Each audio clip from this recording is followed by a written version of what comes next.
گەڕەکی قۆریە. ئەم گەڕەکە گەڕەکێکی کۆنی مێژوویە کە هاوپەیوەستی قۆناغە مێژوویەکانی سەردەمی خۆی و کەرکووک بووە کە لە گوندێکی ئاوەدانەوە گەشەی کردووە و چۆتە چوارچێوەی مێژووی بنیادنانی گەڕاک لە کەرکووک. ئەم گەڕەکە هاوسنوورە لەگەڵ گەڕەک و شەقامی ئەحمەداغا، شەقامی کۆماری و گەڕەکی شوان و گەڕەکی عەجەمەکان و گەڕەکی بەگلەر لەگەڵ شەقامی ڕێگای بەغدا و شەقامی ئەتڵاس. ئەم بەشەی شار کە دەکەوێتە ئەو بەریبووباری خاسە و ڕۆژئاوای شاری کەرکووکەوە بە بەراورد لەگەڵ بەشەکانی دیکەدا مێژووی ئاوەدانی تیایدا نوێیە. ئەم بەشە پێدەسێت گوند بوو بێت لە نزیک شاردا و وردە وردە فراوان بوو بێت و کەوتوبێتە نێو سنوورەکانی شارەوە کە مێژووی ئاوەدانی لە گەڕەک و بەو بەشەی شاردا دەگەڕێتەوە بۆ سەدەی 16هەم. بەڵام تا نیوەی دووەمی سەدەی 19هەم بەشێکی کەم بایەخ و بچوو بووە. هەر بۆیە لە چاوی گەڕیدا میرزا غوڵام حوسێنی شیرازی لە گوندێک بەولاوە زیاتر نەبووە.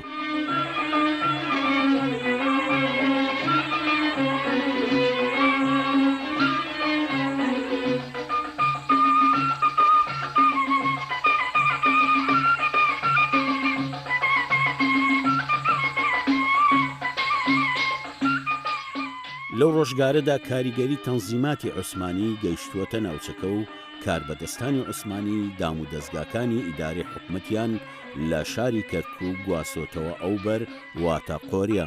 ئەم بەشەی شار وردە وردە گەشەی کردووە و فراوان بووە چونکە گواستنەوەی دەستگاکانی حکومەت و دروستکردنی بینای نوێ بۆ بەڕێوەبردننی شار و ناوچەکە کاریگەری زۆری لەسەر شەقامگیری ئەمن و ئاسایشی شارەکە و دەوروبەری هەبووە و بووە تەمایەی پەیدابوونی باوەڕی بنەماڵە دەوڵەمەنەکانی کورد و تورکمانی شار.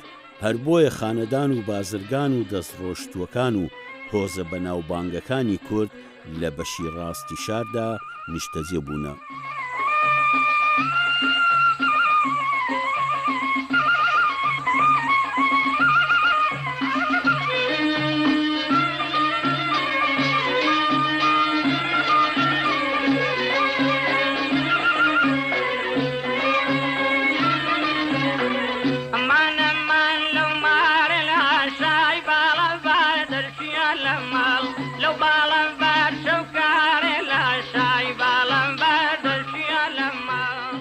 گەشە و گەورەبوونی قۆریا لە نیوەی دووەمی سەدەی 19هەم چەسپاوتر بوو، ئەویش بە دروستکردنی پردێشی بەردینی لەلایەن متەسەڕفی کەرکووک نافیز پاشا لە ساڵی 1875 زاینی کە بە پردە بەردینەکە ناوبانگی دەرکرد کە بووە لێکگرێدانی هەر سێ بەشی شار و کێشکردنی ژمارەی دانیشتوان.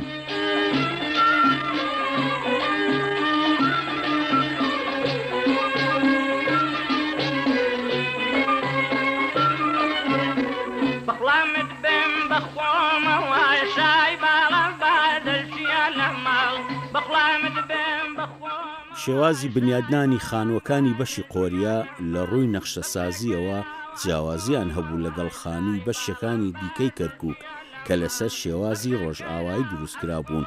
زۆرێکیان باڵەخانەی دوونهۆمی بوون. بەشی قۆریا لە ماوەی ساڵانی 1930 بۆ 1958 زاینی لەم گەڕەکانە پێکاتبوون. گەڕەکی شاترلو، بەگلەر، ساریکەهیا، خاسە، ئەڵماس، تسن، نەوتی کەرکووک، مەحەتە، دادچی کە لە دواییدا هەر یەکەی بوو بە گەڕەکێک و قۆریەش خۆی بینیەوە لە چوارچێوەی گەڕەکێکی مێژووی فراوان و بووە گەڕەکێکی بەرچاوی ناو جەرگەی شار و لە ڕووی ئابووری و بازرگانیەوە گەشەی کردووە. قەڵەباڵغی دانیشتوانی بووە هۆکاری گەشەکردنی لە چوارچێوەی جموجۆڵی بازرگانی.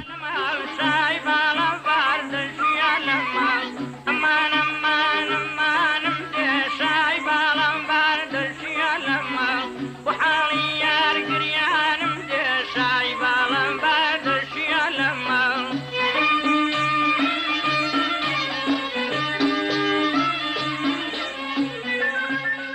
دەربارەی بنەڕەتی ناوەکەی قۆریا گەلێک بەڵگەی مێژووی هەیە کە خۆی دەبینێتەوە لە گەلێک بەڵگە و ڕاو بۆچوونی مێژووی چەسپا و کە هەندێک شوێنی تریش بە قۆریە ناوبانگی دەرکردووە لە دەرەوەی عێراق، بە تایبەتی لە ڕۆژئاوای کوردستان لە سووریا کە هەر هەمویان هاوگونجاوی هاوسەردەمی شارستانیەتی هووری میتانین لە کوردستاندا.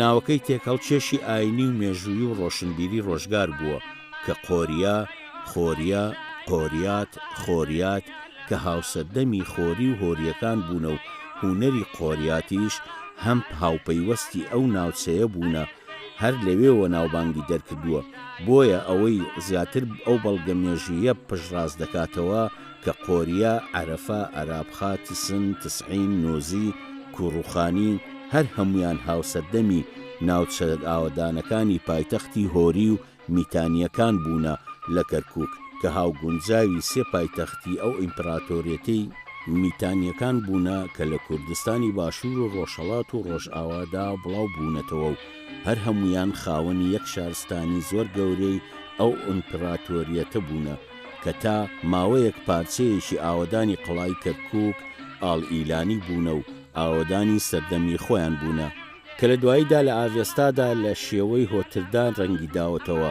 بە مانای نزمایی یان دەشتایی خوار قەڵای کەرکووکەوە کە لە چاو قەڵاوە لە نزمایی و دەشتایی و تەختدا بووە و زۆر بەڕوونی دیار بووە.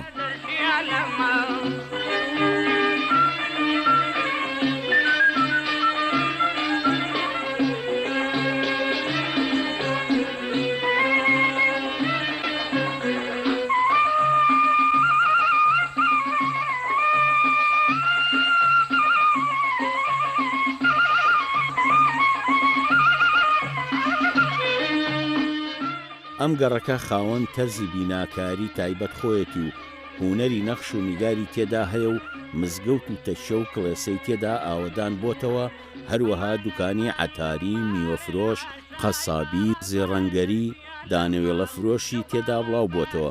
هەروەها لەم گەڕەکەدا هۆز و میرە جیاوازەکانی کوردی تێدا نیشتەجێ بوونە و شوێن و پێگەی تایبەتی خۆیان هەبووە.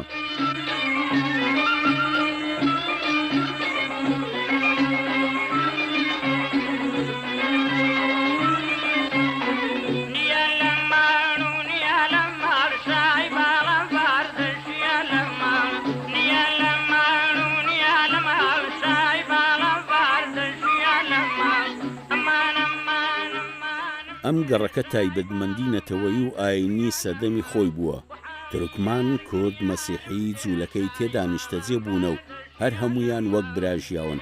بەڵام لە ساڵی 1959 کە ئەو بارە سیاسی کە بەسەر کەرکووک داهاتووە ئەم گەڕەکەشی گرتوتەوە و کوردێکی زۆر لە ترسی توندوتیژی تورکمان ڕەویان کردووە بۆ گەڕەکە کوردیەکانی ئەو بەری خاسە و خانوەکانیان لە قۆریە فرۆشتووە، بەڵام ئەوانەشی کە لەو گەڕەکەدا ماونەوە وەکو برا لەگەڵ یەکدا ژیان. تا پەنجاکانی سەدەی ڕابردوو ڕێژێکی بەرچاوی جوولەکە لەم گەڕەکەدا هەبووە و خانوو و خاوەن پیشەی خۆیان بوون و زەڕەنگەری بەناوبانگیان هەبووە. لەم گەڕەکەدا و سەرمایەداری دەوڵەمەنی خاوەن پیشەکانی دانەوێڵە و خورما و ئاڵوێری بازرگانی دەرەوە بوونە و لە هەموو ڕوویەکدا.